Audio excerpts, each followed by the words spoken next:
No primeiro trimestre de 2023, o tema das lições bíblicas jovens da CPAD será Separados para Deus, buscando a santificação para vermos o Senhor e sermos usados por Ele. Em 13 lições comentadas pelo pastor Natalino das Neves, estudaremos a santificação como caminho para a vida eterna. Entenderemos o perigo do pecado, a importância do temor a Deus e do estudo da palavra. Também aprenderemos sobre o ensino de Jesus sobre esse importante tema para a vida cristã. Adquira hoje mesmo a sua revista, à venda nas livrarias evangélicas de todo o país, pelo 0800 021 7373 ou em nosso site cpad.com.br.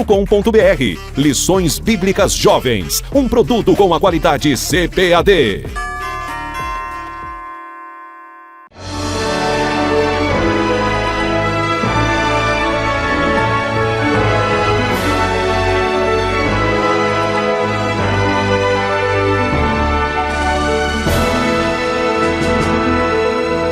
Subsídios. Lições Bíblicas Jovens.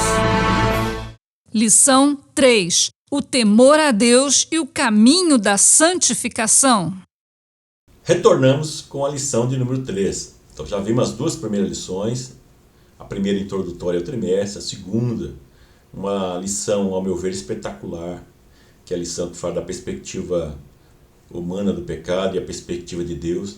Então o pecado sendo visto sob a perspectiva do Deus que é santo, havendo necessidade de transformação. E nessa lição nós vamos estudar sobre o temor do Senhor como o caminho da santificação. Então nós vamos ver nessa lição o que é então o temor do Senhor. Conceito que muitas vezes é interpretado de forma errônea, confundido com medo, como nós temos medo de qualquer outra coisa, que é um temor, é um sentido diferente.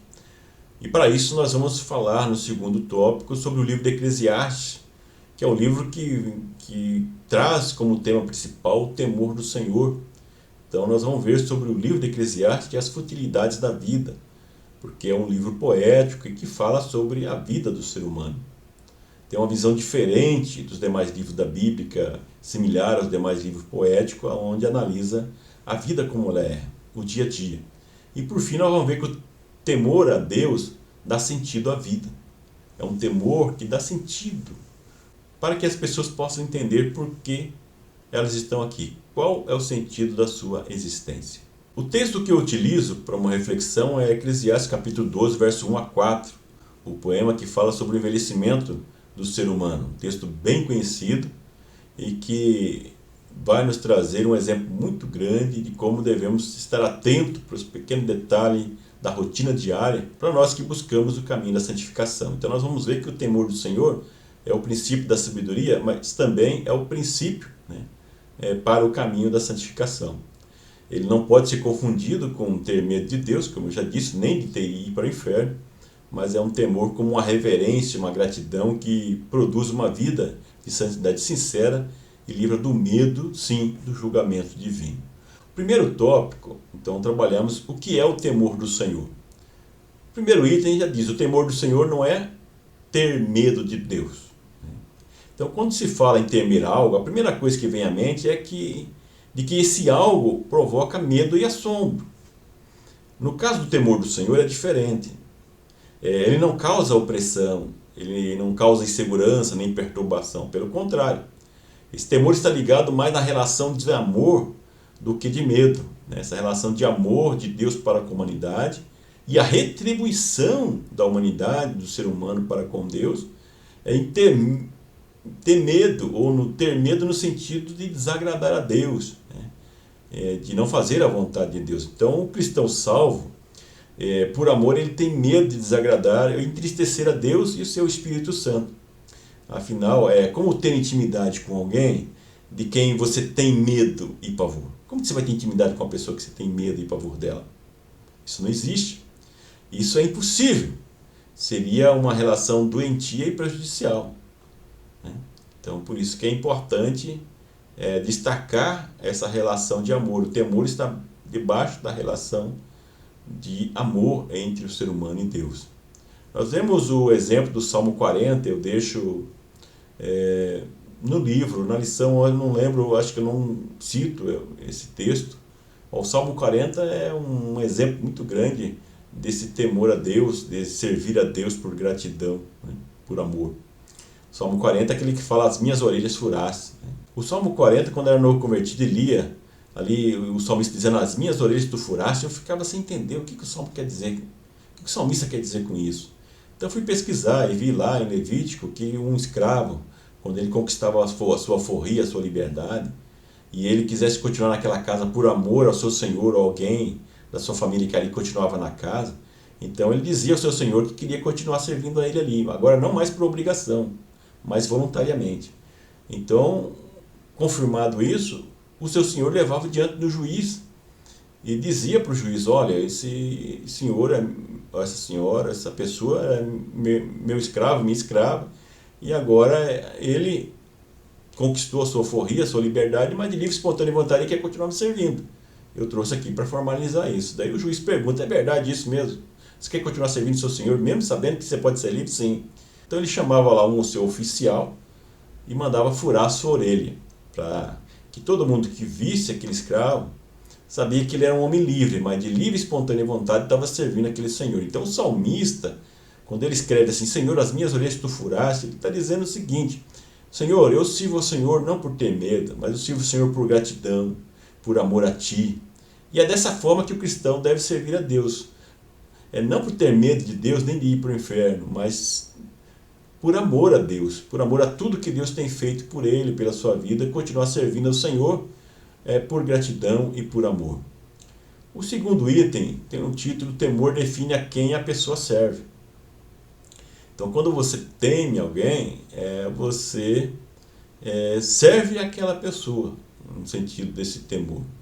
Então, quem teme a Deus não tem nada a esconder de Deus, não quer ficar longe de Deus de forma alguma, pelo contrário, busca sempre a sua presença e proximidade. Está em constante autoexame, né? Diferente do exemplo de Davi no início, né? Ele está sempre em autoexame para evitar que possa fazer algo que desagrade a Deus.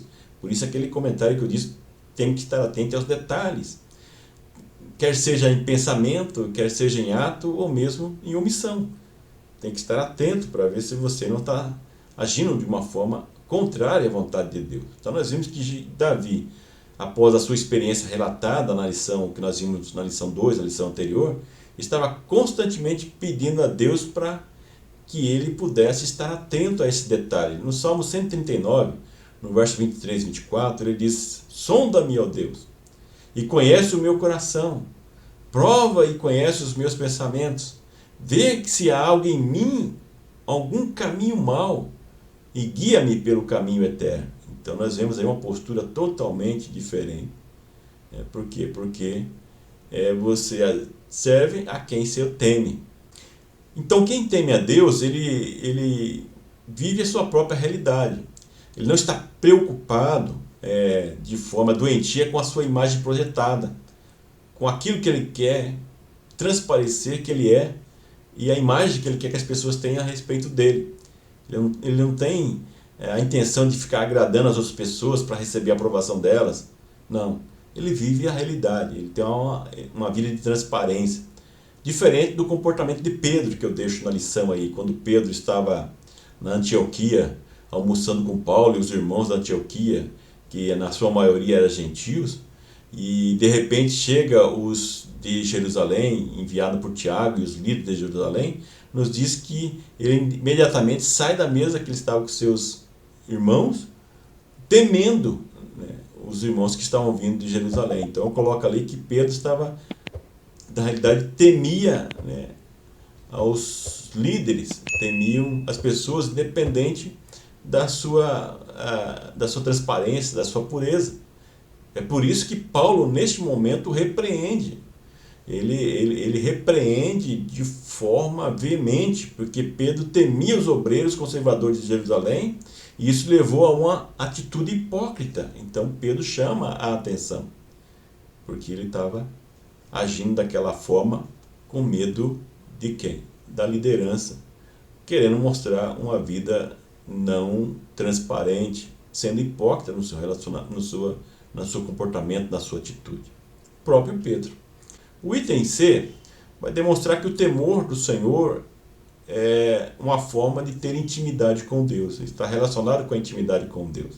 Então o salmista ele afirma no Salmo 25, verso 14, a intimidade do Senhor é para os que o temem, aos quais ele dará a conhecer a sua aliança. Por isso que eu comentei que você não tem como ter intimidade com quem você tem medo, mas você tem intimidade com aquele que você teme, nesse sentido do temor do Senhor, como gratidão, como referência, que é o relacionamento que nós temos que ter com Deus.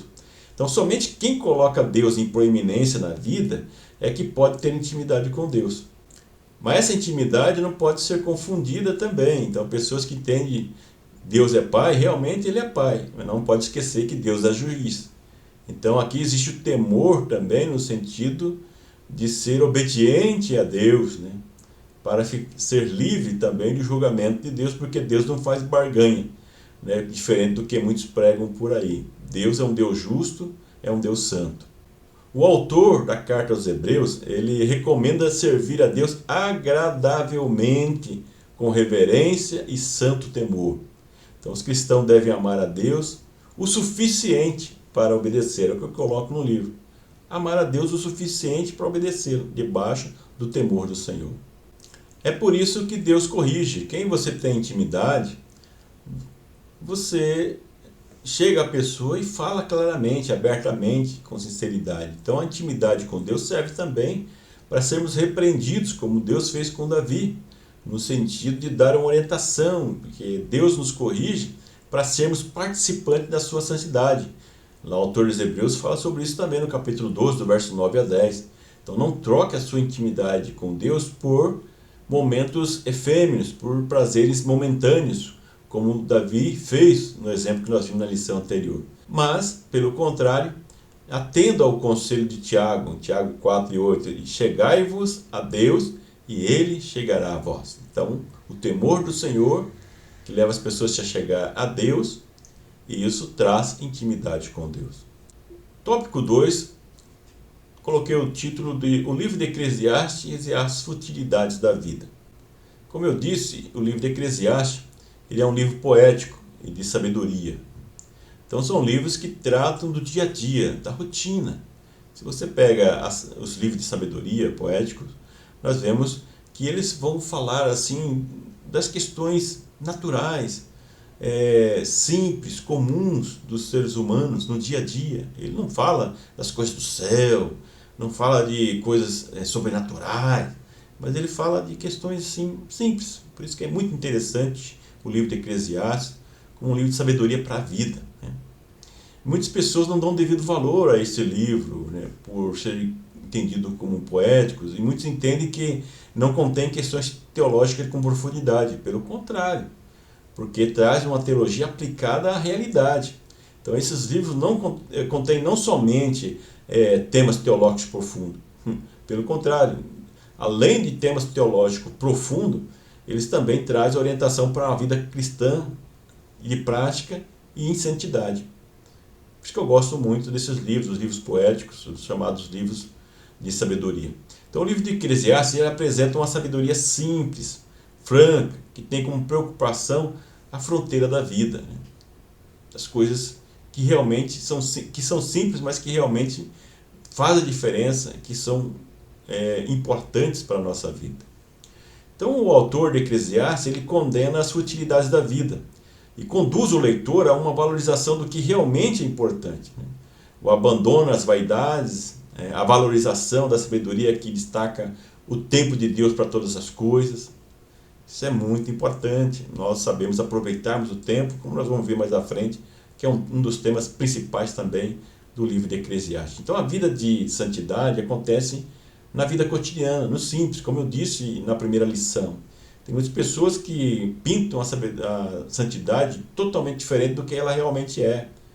É uma santidade totalmente diferente, separada, no sentido de ser alguém estranho aos demais, um comportamento alienado, fora da sociedade. Pelo contrário, o santo deve viver com os demais e influenciá-las por meio da sua vida. Então, não é algo extraordinário como todos pensam, mas é o dia a dia, é o comum, é o simples, ser santo em todas as coisas. O segundo item fala sobre a estrutura do livro. Então, você que tem um livro, vai na página 38 e 39 do livro. Eu trago ali uma estrutura, né, uma proposta de estrutura de todo o livro, trazendo assim os principais temas dos capítulos e textos delimitados do livro de Eclesiastes. Então, por fim, no terceiro item, nós vemos a visão panorâmica do livro de Eclesiastes. Então, já no segundo verso do livro, nós vemos o tema do livro, né? Ele cita a vaidade 5 vezes, só em um verso.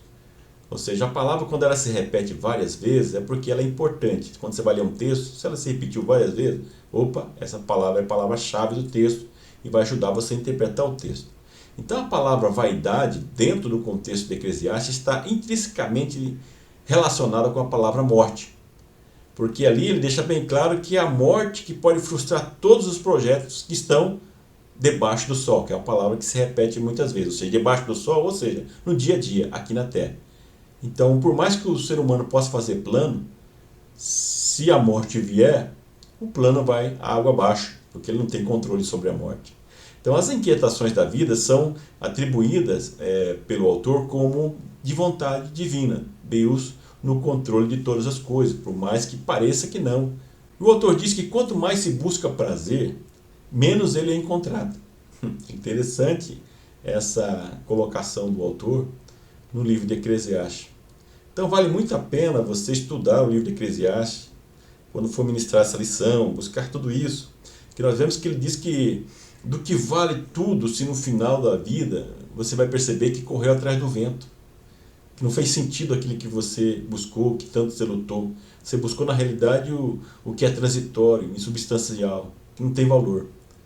O autor lembra também que a morte ela é inevitável, ela segue como uma sombra ameaçadora na vida da pessoa. Quem que nunca pensou na morte e se assustou? O que faz o ser humano ter tanto medo da morte assim? Essa falta de segurança. Quantas pessoas têm medo da morte? Então o cristão, como Paulo fala que o morrer é ganho, tem uma visão totalmente diferente da morte, dependendo do relacionamento, quanto mais íntimo ele é com Deus. Então, outro tema, como eu já citei também no livro de Eclesiastes, é o tempo para todas as coisas. Nossa, o texto de Eclesiastes 3, 1 e 8 é sensacional, um texto universal que mesmo cristão, não cristão conhece esse texto, que é muito lindo. E é um dos únicos textos que você pode interpretar ele fora do seu contexto, porque ele tem existência própria, quando ele fala do tempo para todas as coisas. E o tempo, ele abrange tanto o passado, né, como o presente, como o futuro. O passado como algo que não muda, já passou, já foi. O presente como algo que deve ser aproveitado da melhor maneira possível. E o futuro que vai depender de como você viveu no passado e como você está vivendo hoje. Então, por isso que o tempo é tão importante. Então, aquele que sabe e que aprende a aproveitar o tempo e viver o tempo de forma adequada, é uma pessoa bem-aventurada, uma pessoa feliz. E ela sabe aproveitar o momento presente, em especial para ter uma vida de santidade. Então, a maneira como você administra o tempo vai definir qual é a sua forma de vida, né? Então, muitos vivem de recordações, outros são dominados pela ansiedade, porque quando olha para trás, ele percebe que não soube usar o tempo adequadamente. Então, o autor de Eclesiastes, ele também aconselha a busca do companheirismo, para a pessoa se fortalecer. A pessoa não pode, de forma alguma, viver isolado, sozinho, não ficar vivendo em busca de aplausos. Questiona até o papel da religião, Eclesiastes 5, 1 a 7, o papel do dinheiro. E ele fala também sobre o desapontamento com a falta de resultado, com o trabalho de toda a vida, questiona a questão do trabalho, as realizações que não trouxeram felicidade. Então, de uma forma geral, quando você lê o livro de Eclesiastes, dá a impressão que você está lendo um livro de um pessimista, de alguém que não tem nada a ver com Deus. Mas a gente vai perceber isso, eu vou falar sobre isso mais na frente, que você vai perceber realmente só no final qual é o sentido de tudo isso. Então ele traz várias afirmações severas sobre a questão com tom de cinismo, né? Você olha com tom de pessimismo a forma que ele fala, assim, mas são questões que ele está trazendo para a gente repensar na vida, né? O que realmente faz sentido. Então o jovem, que é o público-alvo dos comentários dessa revista, do livro de apoio, Então aproveito mais uma vez para recomendar, compre o livro, né? O livro a gente traz informações adicionais, isso que eu estou falando para vocês, vocês vão encontrar mais no livro. Então ajuda você que é professor, professora, professor não pode ficar sem o livro. Busque o livro antes que acabe, né? E use os subsídios que tem no livro para falar na lição também sobre isso, né? Então o autor questiona sobre a questão da sabedoria humana, a do pobre que não é ouvido, e do rico, a sabedoria do rico que é utilizada em benefício próprio.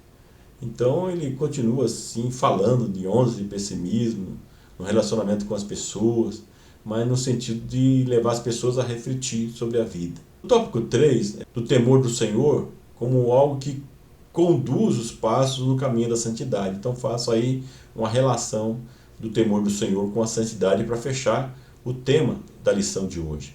Primeiro item, eu coloco o temor do Senhor como o que dá sentido na vida. Por isso que o tópico anterior, a gente traz esse panorama do livro de Eclesiastes, que o autor coloca para reflexão sobre a vida, sobre os temas principais da vida, para nesse momento agora você entender aonde que se coloca o temor do Senhor, a importância do temor do Senhor para dar sentido na vida. E eu trabalho no capítulo 12, que é conhecido como um poema que fala sobre o envelhecimento do ser humano. Quando você lê esse texto, tem muitas pessoas que lêem esse texto e não entendem do que está falando. Mas quando você faz uma interpretação com mais cuidado, cuidadosa, você olha o livro, você vai ver que é uma alegoria ao envelhecimento humano. Ali nós vemos no versos 2 ao 5 o envelhecimento dos membros do corpo. De forma poética, ele fala sobre a perda da vista, sobre as tremedeiras, quando a pessoa está velha, ele não tem controle sobre o corpo, a perda da audição, a perda da mobilidade, do cansaço. Mas ele traz algumas palavras ali que você lendo apressadamente, você não entende isso. Mas quando você olha com cuidado, e depois disso que eu estou falando para você, você vai ler e você vai perceber que ele está falando ali na realidade sobre o envelhecimento dos membros do corpo. No verso 6 a 7, ele fala sobre a chegada da morte, que a morte vem para todos. E ela coloca todos numa igualdade, né? Dependendo de qual é a origem das pessoas, da formação, da cor, do credo, vai colocar as pessoas no mesmo lugar. Aí vem a advertência positiva, que ele fala, lembre-se do seu Criador, né, nos dias da sua mocidade, né? Como alguém que tem Deus como alguém que tem o controle de tudo, inclusive do tempo. Então lembre do seu Criador, para que você saiba aproveitar bem o tempo. Então o caminho da santidade, ela é como a essência do sentido da vida e traz como uma consequente tranquilidade diante da morte. Por isso que ele fala tanto da morte.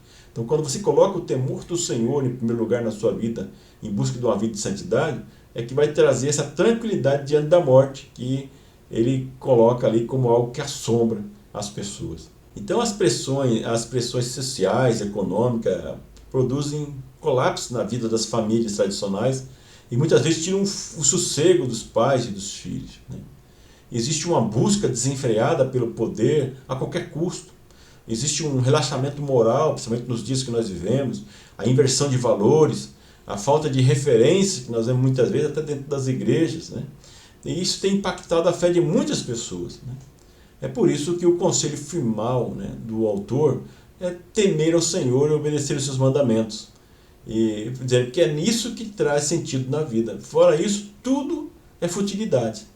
Então é o temor do Senhor que conduz para o caminho da santidade e da intimidade com Deus.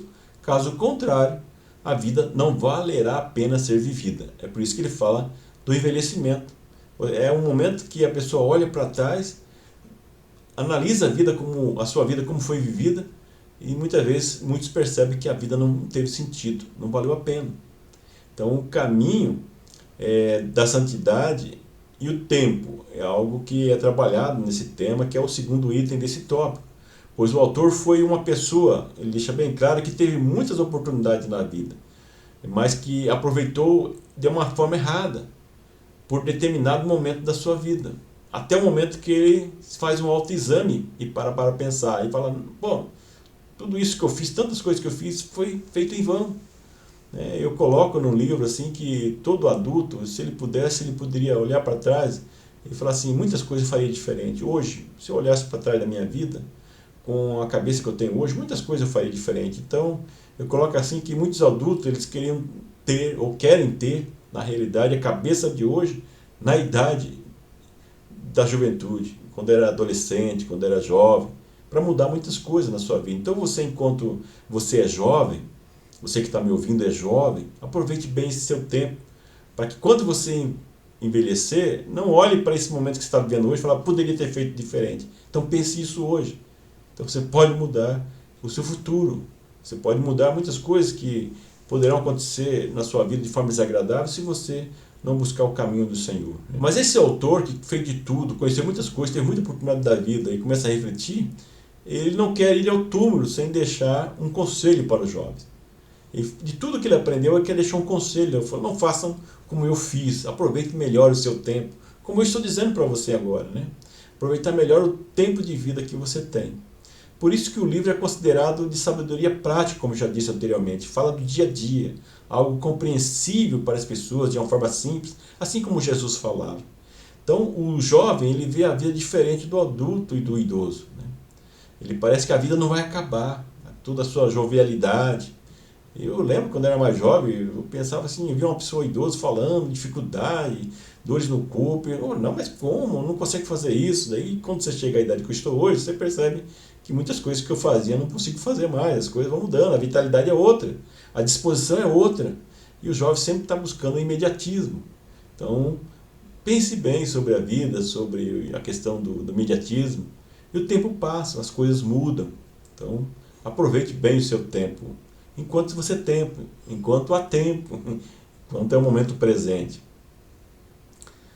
Então, quanto antes o cristão, principalmente o jovem, se dedicar a uma vida de santidade, andar por um caminho santo, né, melhor será o resultado da sua vida, porque vai influenciar naquilo que nós falamos que é a santidade progressiva, dinâmica e progressiva, que vai dar um resultado muito favorável, um resultado que é a vida eterna com Deus. Então, quem anda no temor do Senhor, no caminho da santidade, ele vai preservar a sua salvação. E o último item desse tópico é temer a Deus e andar no caminho da santidade para não ter medo do julgamento divino. Que nós falamos que Deus é Pai, mas Deus também é justo. Então, caminhar na santidade dá segurança em relação à fé, fortalece a esperança para a salvação escatológica, mas também para a salvação no momento presente. Sem santidade, o texto bíblico diz que ninguém verá Deus. Vários textos, além de Hebreus, falam que sem santidade não tem como ver Deus. Então, por isso que eu disse que a importância desse tema.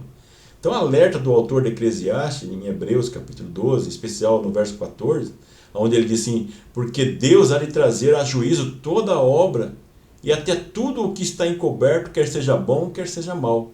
Ele traz isso. Aqui me faz lembrar mais uma vez de Davi, né? Então, Deus há de trazer juízo sobre toda a obra e até tudo que está encoberto, né? Que o homem acha que pode encobrir. Seja bom ou mal, Deus trará juízo sobre todas as coisas. É o que o autor de Eclesiastes fala sobre isso. Então, o fato de que todos os seres humanos e toda a história serão julgados está intimamente ligado com a ideia de santidade de Deus.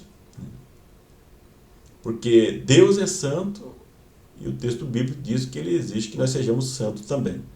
Mas é o santo dentro da nossa limitação como ser humano, evidentemente. Então, uma pessoa não crente não pensa eu achar que vai ser perfeito, né? Buscar ser perfeito e ficar julgando as outras pessoas.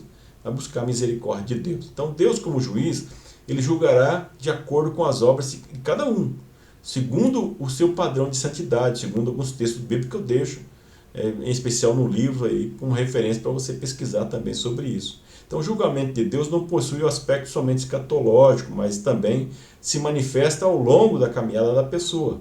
Então, não é só no futuro, no julgamento futuro, mas como nós vemos no caso de Davi, Deus vai confrontando com o intuito de que nós nos aperfeiçoamos no caminho de santidade para que haja mudança e para não sermos julgados, né, num momento futuro, escatológico. É melhor ser julgado agora, ser confrontado agora, do que no futuro, quando há mais esperança. Então, é melhor ser julgado por Deus. Então, né, quando a pessoa busca uma vida de santidade, né, e tenta seguir a vontade de Deus ainda em vida, quanto a tempo, tem essa reflexão, esse temor, a finalidade de levar ao arrependimento, né?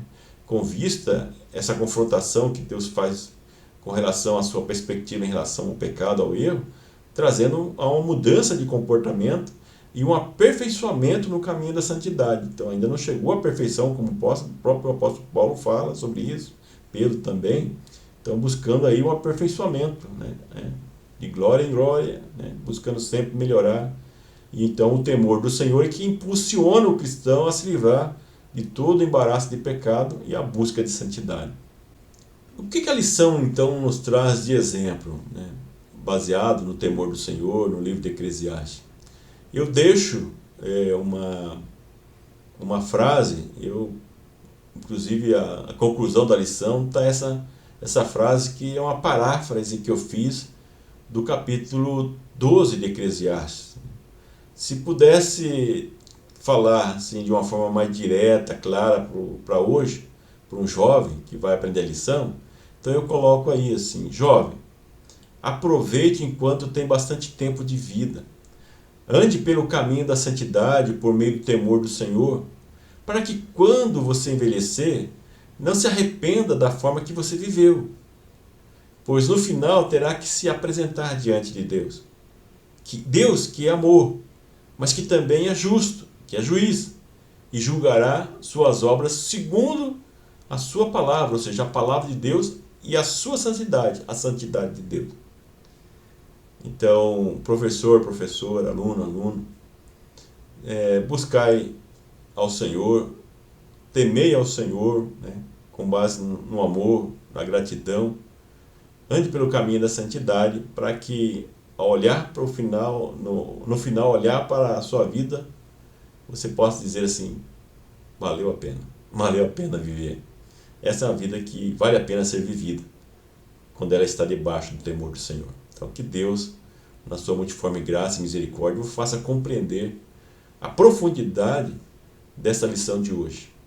Muito obrigado pela sua atenção. Compartilhe o vídeo nas redes sociais. Se você não fez ainda uma rede social na sua escola dominical, faça um grupo ali do WhatsApp, mande o vídeo, mande as mensagens diariamente, por semana. Esteja constantemente ligado para que as pessoas estejam, mesmo que não seja no domingo, mas durante segunda, terça, quarta, quinta, sexta, sábado, esteja pensando também na escola dominical, nos temas que nós vamos abordar nesse trimestre, que são fundamentais para uma vida vitoriosa. Então agradeço pela sua atenção, muito obrigado, compartilhe, que Deus continue abençoando você e a sua família.